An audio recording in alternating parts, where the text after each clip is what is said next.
This region around the Great Lakes has been called the heartland. When it comes to agriculture, there's hardly an area in the world that compares.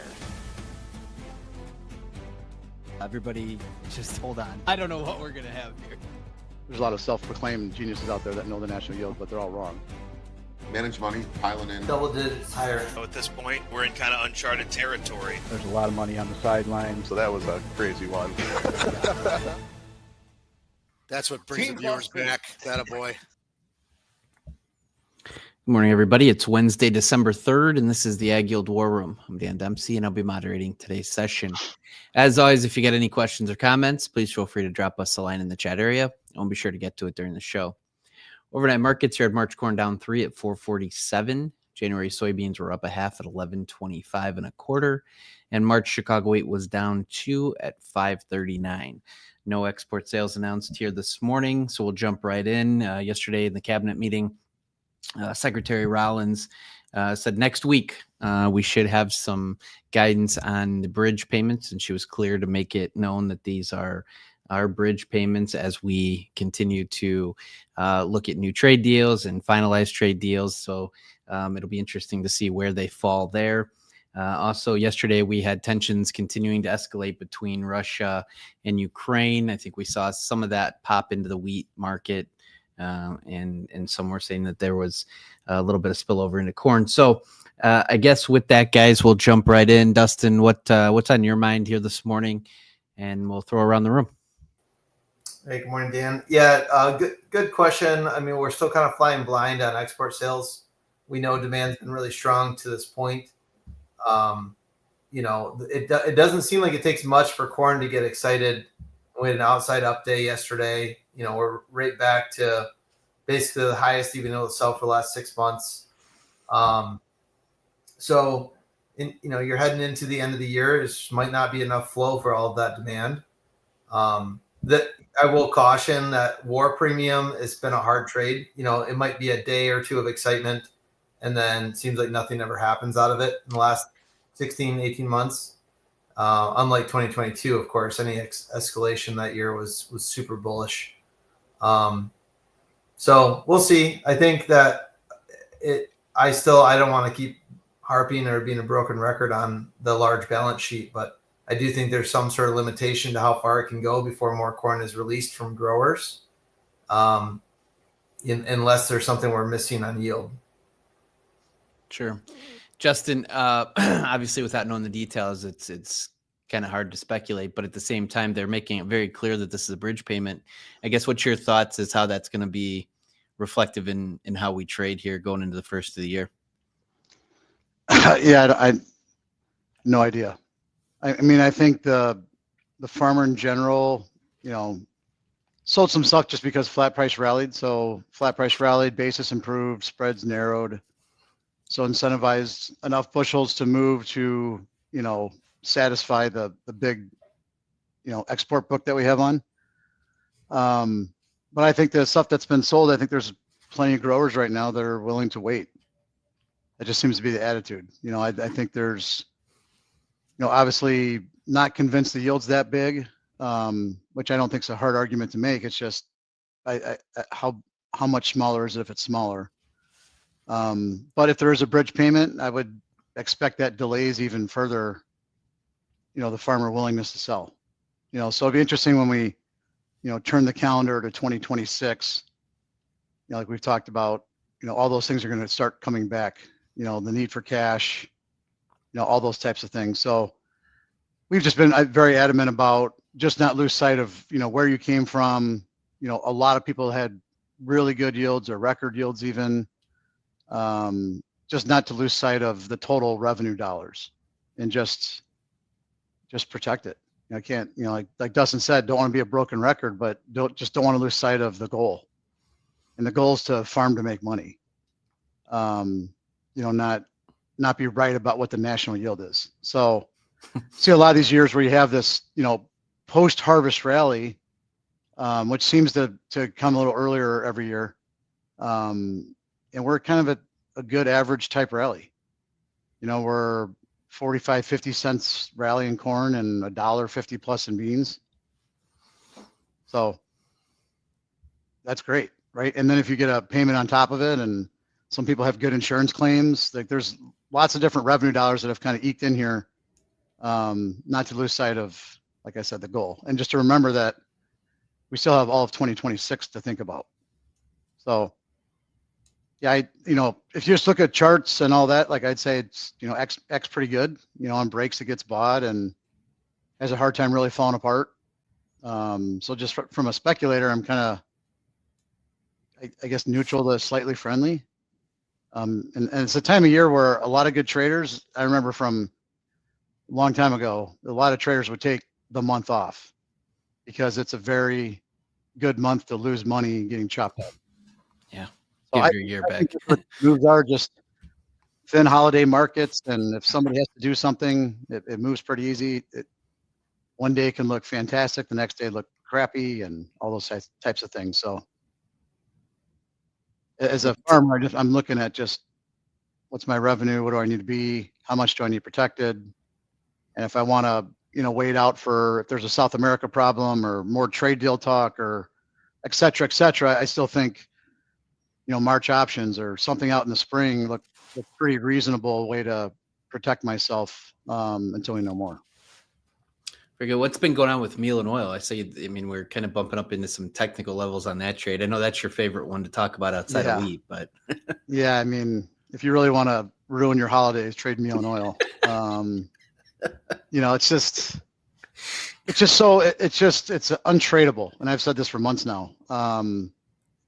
Meal is the opposite of oil, right? It's a big oil share trade. So if meal is really good, oil sucks and vice versa.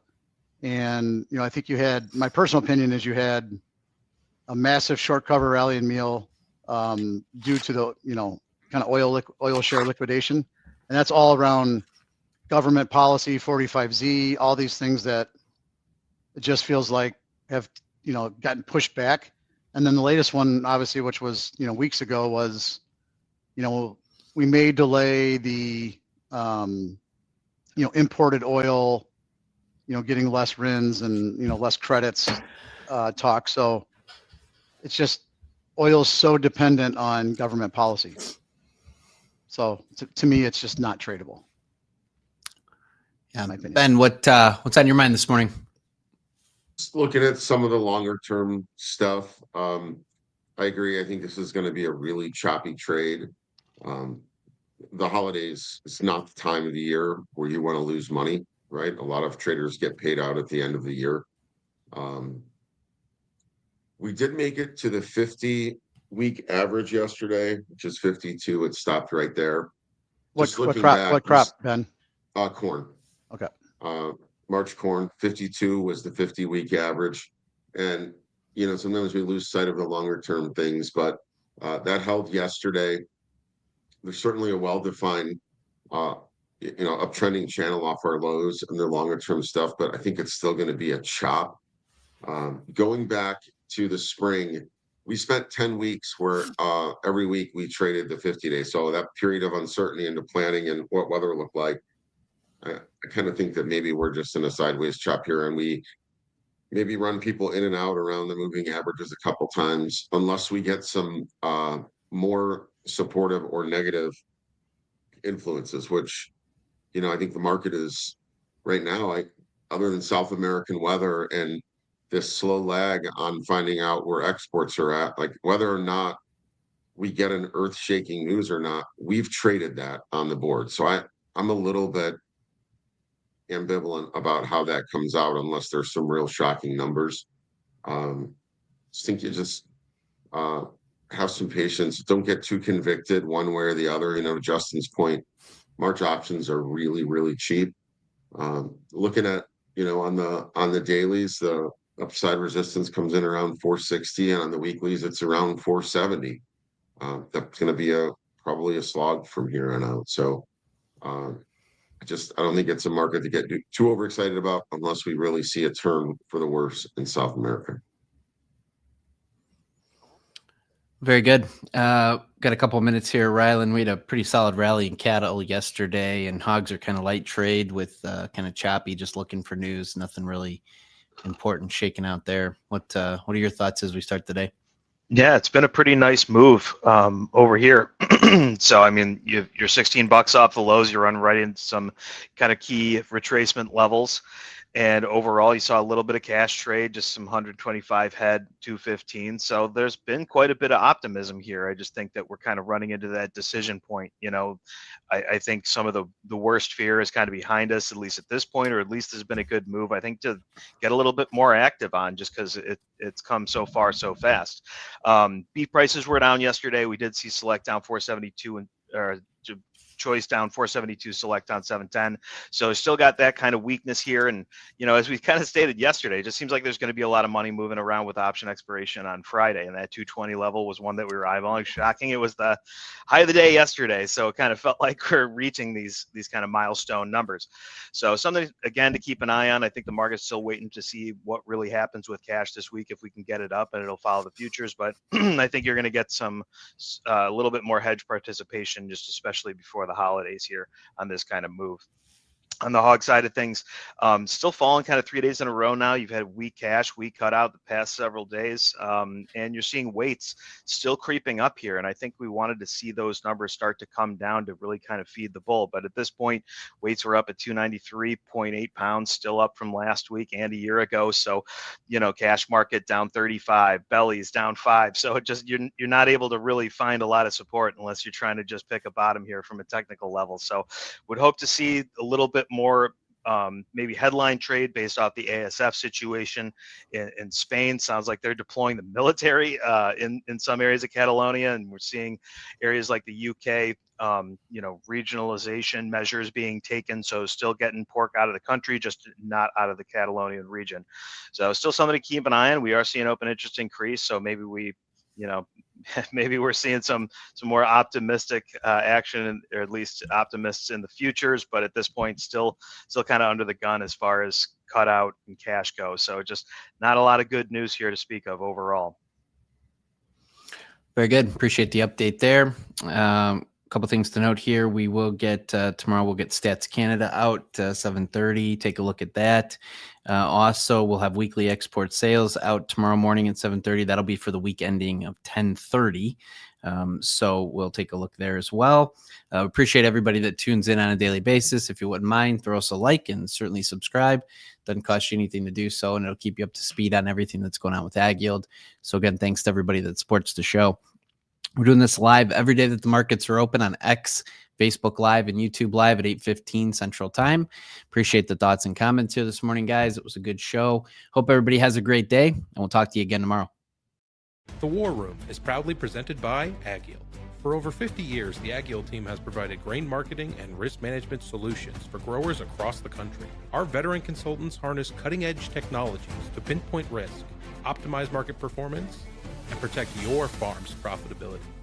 Discover a new approach to farm revenue management at agyield.com.